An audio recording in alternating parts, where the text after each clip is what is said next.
Okay, so this is part two. Go back to part one to catch up. Okay, now, so pretty much with this Two of Pentacles and the Ten of Wands, it's like you want love, but it may be too much to juggle right now. It's like I feel like you got a lot on your plate, a lot of responsibilities, and that's what's also causing the indecisiveness. Somebody has something going on, like a lot. Okay, so something has to be literally, in order for the love to come in, something has to change, basically. So when I think of the Two of Pentacles, I also think of, making a decision where you're going to be choosing, how can I put it? I don't want to say the most important. It's like you're prioritizing, okay? And that's what it seems like. You would have to prioritize love in order for it to also come in. It's so much inner conflict around this situation. Y'all driving me crazy. I mean, but however, I know, we try to protect ourselves, but the divine really, want to know, like, what do you want? Because you deserve this. You deserve to celebrate. You deserve to have love that's real, that's genuine. Okay, so now it's up time for you to really heal and activate that in your life. I had got the Four of Wands and the Hierophant coming out in the reverse position, and for the most part, it's like there's a portal. There's a portal for deep union. That's how I'm seeing it. And alignment. It's like all of this is possible, but it's not going to come through a traditional route. Okay? So let me ask you this.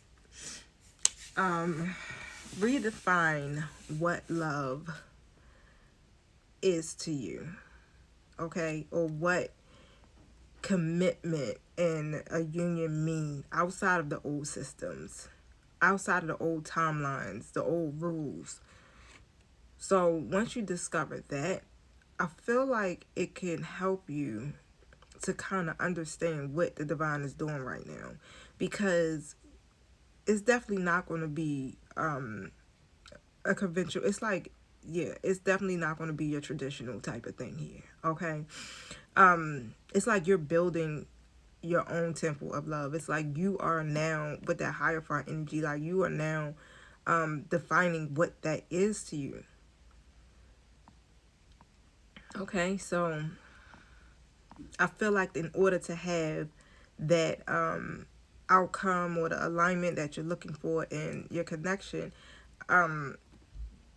it's going to take for you to no longer, let's just say, settle. It's going to take for you to no longer put your needs on the back burner. Now it's time for you to use discernment to put yourself first, or to choose you, right? And I don't know if I said this in part one, but you're being encouraged to choose pain. Some of you are choosing pain, but you're being encouraged to choose peace over pain. Okay. Seven of Cups in the reverse. You don't have to stay caught up in this little karmic loop. So the thing is, when divine timing kicks in, guess what? We have the opportunity to get ourselves back in the upright position, right? It's all in how we handle the process that we're in. And so if you're learning a lesson and you're evolving and you're facing whatever you need to face, and bam, guess what? Your situation will change. It will shift, because things eventually get better anyway, period. Now, you determine how long you're going to stay in the confusion, pretty much. But with the Wheel of Fortune coming out in the reverse, I feel like there's going to be some type of clarity. I'm sorry, the Seven of Cups. There's going to be some type of clarity. Like the fog is going to lift, okay?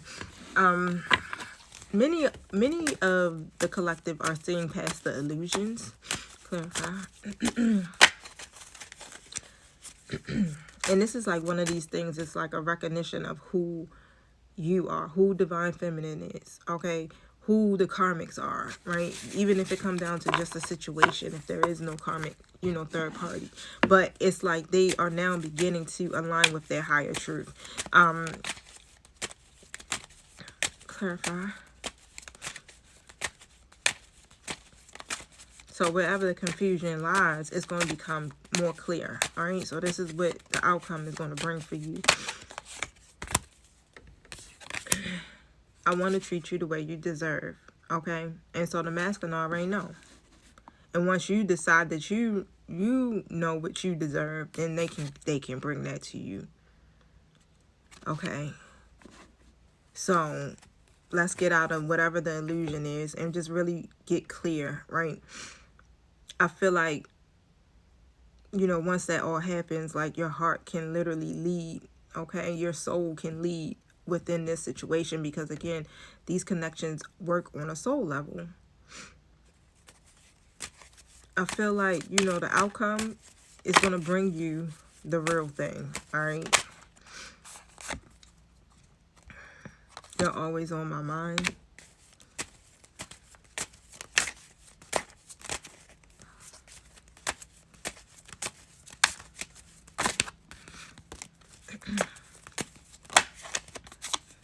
I'm sorry I hurt you. I didn't realize what I had until it was gone.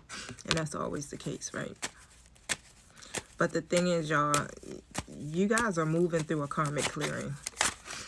Okay, so this is deep. It's deep. It's spiritual realignment when it comes to your love life. And so you're going to want to go through this realignment. You definitely want to do this. So reevaluate some things. I was selfish and stuck in my ego. Even though there's confusion, there's delays, and you have this deep desire for union, you want it grounded in authenticity, not an illusion. Does that make sense? Like, you don't want to keep living in the fantasy or the illusion of you have what you want. You want the real deal. You want a love that shows up. And this is what you are building. So that's why I'm telling you, try to get through the process, surrender to the divine. And guess what? That's what you're going to attract. Again, whether it's new love or whether you're rekindling with your divine masculine. Okay, so any more last minute words, divine masculine, you got to say?